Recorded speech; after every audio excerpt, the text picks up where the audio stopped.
இந்த நாட்டில் மக்கள் மிக மகிழ்ச்சியாகவும் மிக ஆரோக்கியமாகவும் மிக தெளிவாகவும் இருக்காங்க. இங்கே ஹீலிங்காக வரக்கூடியவங்களுக்கு இந்த ஹீலிங் வரக்கு முன்னாடியோ இல்லை ஹீலிங் முடிஞ்சதுக்கு அப்புறமோ இந்த சீனச்சுவரை ஒரு சின்ன மெடிக்கல் டூரிசம் மாதிரி காட்டுறாங்க. இங்கே மக்கள் இங்கே இருக்கக்கூடிய அரசு விதிமுறைகளை அவ்வளோ அருமையாக கடைபிடிக்கிறாங்க. இங்கே ரோடெல்லாம் பார்த்தீங்கன்னா அவ்வளோ பளிச்சு தெளிவாக க்ளீனாக அவ்வளோ அழகாக இருக்குது.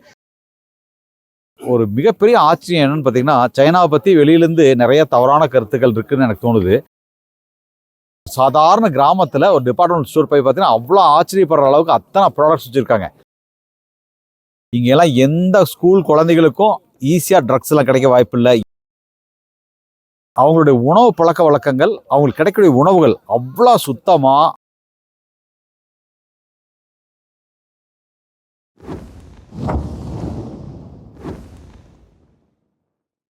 ஆத்திச்சூடி நேயர்கள் அனைவருக்கும் வணக்கம். லாஸ்ட் வீடியோவில் பார்த்துருப்பீங்க, நம்ம பீஜிங்லேருந்து இறங்கி மியாங்கிற ஒரு நகரத்துக்கு வந்தோம். அங்கே இந்த கிராண்ட் ஹீலிங்னு சொல்லக்கூடிய ஒரு சென்டரில் நம்ம எக்ஸ்பீரியன்ஸ் பண்ணுறதுக்காக வந்திருந்தோம். அவங்க ப்ரோக்ராமில் ஒரு பாட்டாக பார்த்தீங்கன்னா சீன பெருஞ்சுவரை காட்டுற கூப்பிட்டு வராங்க. ஸோ அந்த சீன பெருஞ்சுவரை நாங்கள் பார்க்க வந்தோம். ஆக்சுவலாக இங்கே ஹீலிங்காக வரக்கூடியவங்களுக்கு இந்த ஹீலிங் வரக்கு முன்னாடியோ இல்லை ஹீலிங் முடிஞ்சதுக்கு அப்புறமோ இந்த சீனச்சுவரை ஒரு சின்ன மெடிக்கல் டூரிசம் மாதிரி காட்டுறாங்க.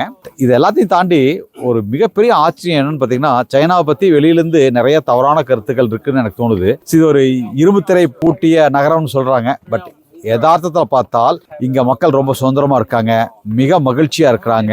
இங்க ஒவ்வொரு மக்களுடைய ஆரோக்கியத்தை பார்க்கவும் நமக்கே ஆச்சரியமா இருக்குது. அதுக்கு என்ன காரணம் பார்த்தீங்கன்னா, அவங்களுடைய உணவு பழக்க வழக்கங்கள், அவங்களுக்கு கிடைக்கக்கூடிய உணவுகள் அவ்வளோ சுத்தமா, அவ்வளோ தூய்மையா, அவ்வளோ ஆரோக்கியமான உணவு கிடைக்குது. பழங்களா இருக்கட்டும், உணவு தானியங்களா இருக்கட்டும், எல்லாமே இந்த ஃபர்ஸ்ட் கிரேடுன்னு சொல்றாங்க இல்லையா, அந்த ஃபர்ஸ்ட் கிரேடு முதல்ல இந்த நாட்டு மக்களுக்கு தான் அவங்க கொடுக்குறாங்க. அது மட்டும் இல்லாம இங்க இருக்கக்கூடிய ஏதாவது ஒரு டிபார்ட்மெண்ட் ஸ்டோருக்குள்ள போய் பார்த்தீங்கன்னா, ஒரு சாதாரண கிராமத்துல ஒரு டிபார்ட்மெண்ட் ஸ்டோர் போய் பார்த்தீங்கன்னா அவ்வளோ ஆச்சரியப்படுற அளவுக்கு அத்தனை ப்ராடக்ட்ஸ் வச்சிருக்காங்க. அரிசியெல்லாம் அவங்க பேக் பண்ணி வச்சிருக்கிற விதம், காய்கறிகளை பேக் பண்ணி வச்சிருக்கக்கூடிய விதம், ஏகப்பட்ட இயற்கையான பலரசங்கள், இந்த மாதிரி ஏகப்பட்ட ஃபெசிலிட்டிஸ் இருக்கு. அது மட்டும் இல்லாம பாத்தீங்கன்னா எல்லா இடங்களும் தூய்மை கடைபிடிக்கப்படுகிறது. இங்க ரோடெல்லாம் பாத்தீங்கன்னா அவ்வளோ பளிச்சு தெளிவா க்ளீனா அவ்வளோ அழகா இருக்கு.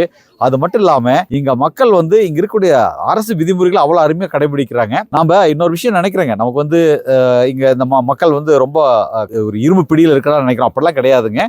நிறைய நல்ல விஷயங்கள் இங்க நடந்துட்டு இருக்கிற விஷயம் நமக்கு நிறைய பேருக்கு தெரியறது இல்லை. குறிப்பா பாத்தீங்கன்னா இங்க ஒரு ட்ரக் ஃப்ரீ சொசைட்டி இருக்குன்னே சொல்லலாம். இங்க எல்லாம் எந்த ஸ்கூல் குழந்தைகளுக்கும் ஈஸியாக ட்ரக்ஸ் எல்லாம் கிடைக்க வாய்ப்பு இல்லை, எந்த கல்லூரி மாணவர்களுக்கும் ஈஸியாக ட்ரக்ஸ் கிடைக்க வாய்ப்பு இல்லை. ஸோ ஒரு அப்சல்யூட்டான ட்ரக் ஃப்ரீ சொசைட்டிங்க. அவ்வளோ சேஃப்டியான ஊர்.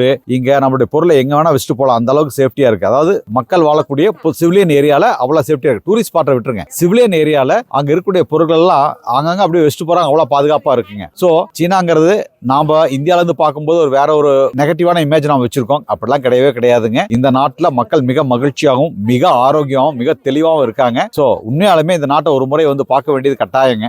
நன்றி, வணக்கம்.